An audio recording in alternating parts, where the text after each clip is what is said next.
Bismillahirrahmanirrahim. Welcome to the last section of this lecture series that is related to international business strategies for global business management.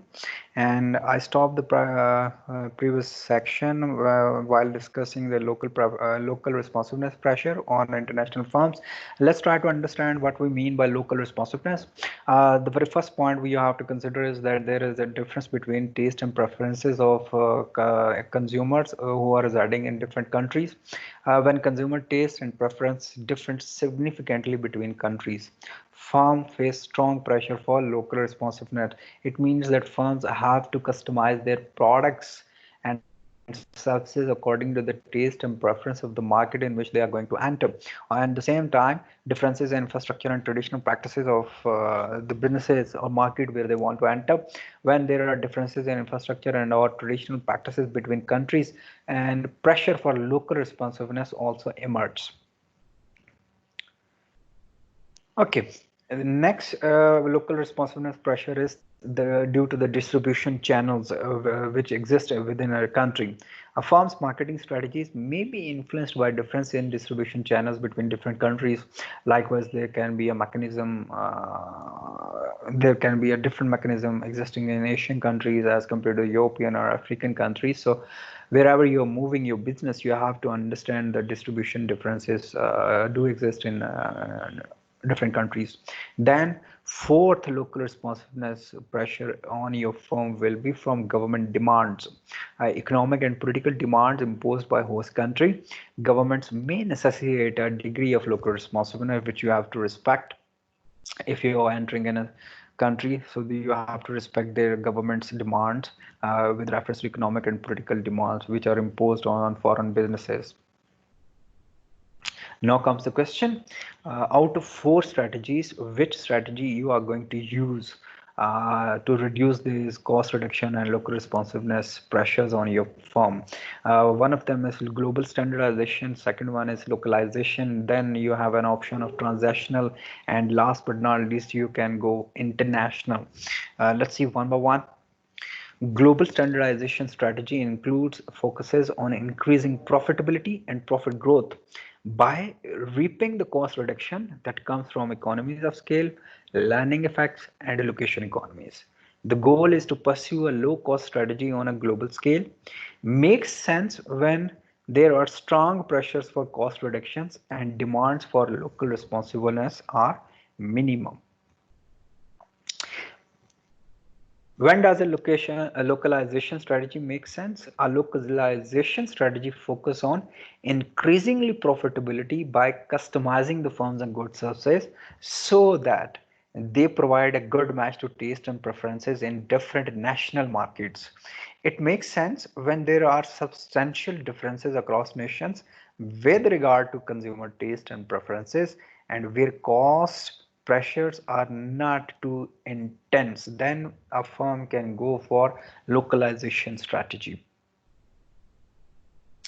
So a transactional strategy tries to simultaneously achieve low cost through location economies, economies of scales, and a learning effect of organization which they can achieve through by conducting their day-to-day operations.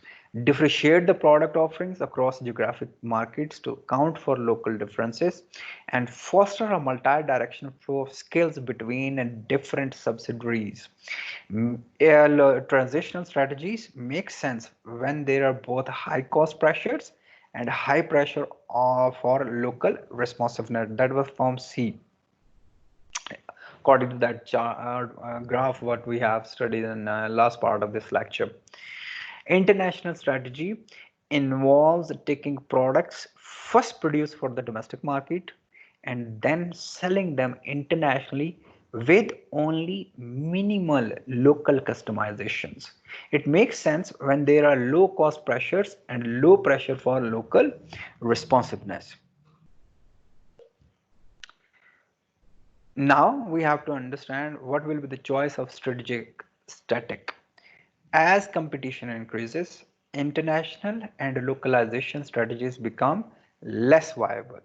To survive, firms may need to shift to a global standardization strategy or a transactional strategy in advance of competitors to compete in global market. Strategic alliances are basically corporate agreements between potential or actual competitors, which should include but not limit formal joint ventures between the competitions or short-term contractual agreements between the competitors. The number of international alliances have been significant in recent decades. Why form a strategic alliance with your competition which is existent or potential? Strategic alliances are attractive because they facilitate entry into a foreign market. At the same time, it allows firms to share the fixed costs which is associated with the risk of developing new products or processes.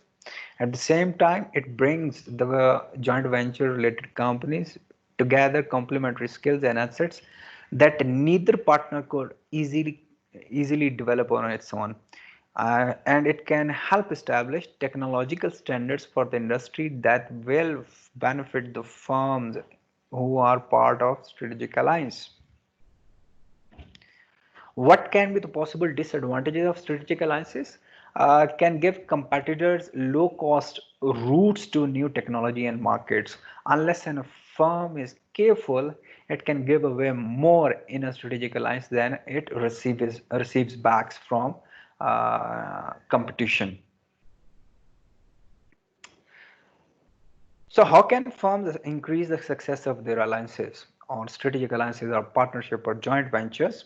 Many international strategic alliances runs into problem, and the success of an alliance seems to be a function of three main factors. One, partner selection criteria for with whom your business is going to establish a joint venture, and align what will be the structure of that joint ventures alliance structure kya hoga, and the manner in which the alliances is managed. Partner selection: a good partner helps the firm achieve its strategic goals and has the capabilities the firm lacks, and it values, shares the firm's vision for the purpose of alliance, and does not expropriate the firm's technological know-how while giving away little in return. Alliance structure can be a good another milestone to achieve competitiveness. A good alliance should be designed to make it difficult to transfer technology not meant to be transferred even between the partners. Having contractual safeguards to guard against the risk of opportunism by a partner, you can develop contractual obligations, which legal obligations which both partners have to respect. Involve an agreement in advance to swap skills and technologies to ensure a chance for equitable gain, and extract a significant credible commitment from the partner in advance. A good alliance requires managers from both companies to build interpersonal relationships, should promote learning from alliance partners, and should promote the diffusion of learned knowledge throughout the organization. कि आपने जो नया skill set, नए operations या नए processes सीखे हैं, diffusion means कि आप उनको फिर translate करें intangible and intangible products and services में which can be commercialized in the market. Okay, Ji, I will conclude this series of lectures right here. If you have any questions, you can post your questions in WhatsApp group. I will be more than happy to answer these questions in our interactive session. Till then, Allah Hafiz. See you people in next lecture.